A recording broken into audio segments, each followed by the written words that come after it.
In class, we also read Burnett's article written in 2015 entitled "Toddlers Pose a Serious Risk to Smartphones and Tablets."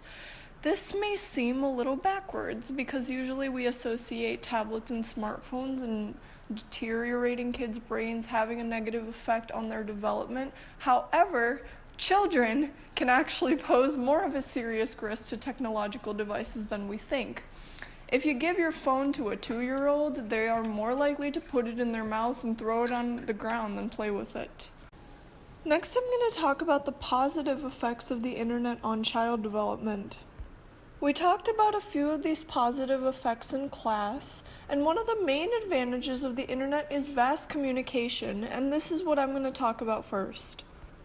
There are endless ways to communicate via the internet. In this video, I'm going to discuss the benefits mentioned in class, along with some additional data that I found to back me up. One of the main concerns among parents is how the internet impacts child's social development. If a kid is so engrossed in their iPad or iPhone for hours, they're not socializing face-to-face with actual people. At first, you may think this will have a negative effect on child development, the child will be lonely, they will be so engrossed in their device that they do not go out and socialize. However, this is false, because grade school age children report feeling less lonely if they use the internet, so it doesn't really take away their ability to socialize.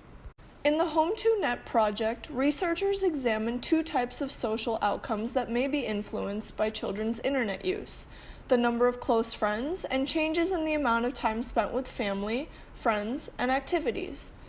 These activities include, but are not limited to, extracurricular activities and sleeping.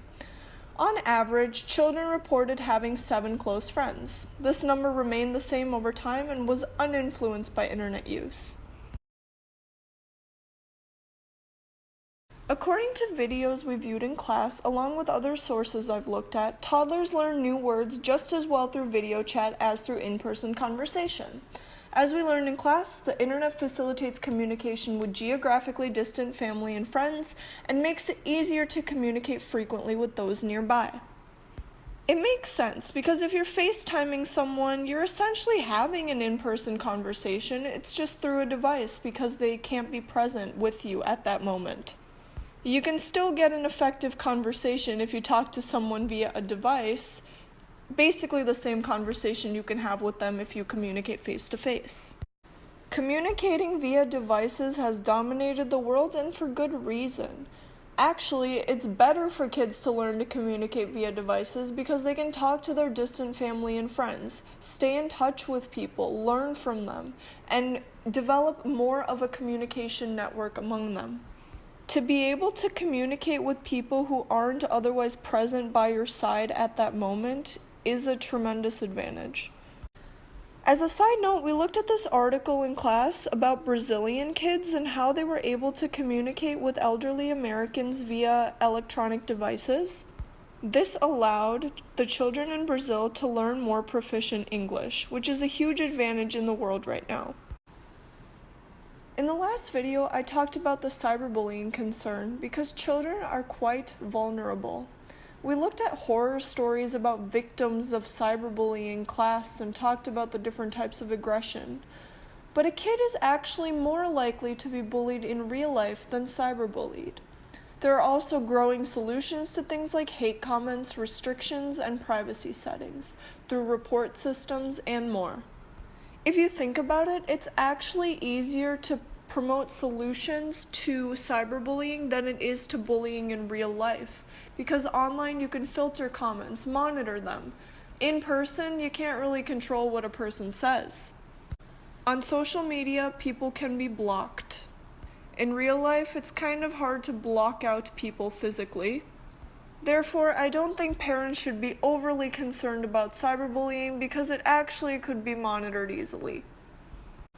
On a social basis, there are also plenty of other positive effects that the internet can have.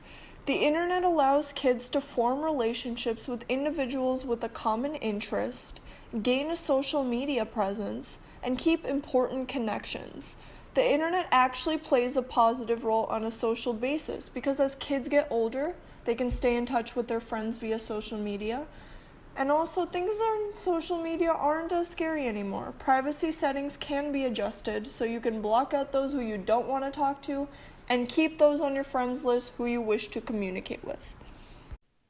Another point mentioned in class is that teenagers who use social media are very likely to have a good experience on social media that makes them feel confident about themselves.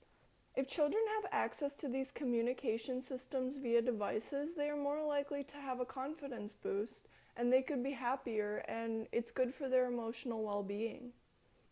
Naturally, if a kid is less lonely, they're more likely to be happier. About kids' attention spans, the claims made in the previous video can be proven to be true, and I can't really argue against the fact that kids' attention spans have dropped. However, we now realize that the internet serves more positive effects on development than negative effects. The internet actually doesn't have a direct effect on our brain functioning and our brain development, as our professor mentioned. The reason why attention spans are dropping is that the internet is a system of distraction, and it can sort of serve as a new medium of kids performing their everyday actions. This does not necessarily have a negative effect on their brain development, it just has a different effect on their attention. This attention span scenario is just something we have to adopt to, and as we realize, the positive effects outweigh all of these concerns. In this video, we looked at the positive effects of the internet on child development, but I did it from a social perspective. What's next? Cognitive and academic. Stay tuned, watch part 3, and learn a little more.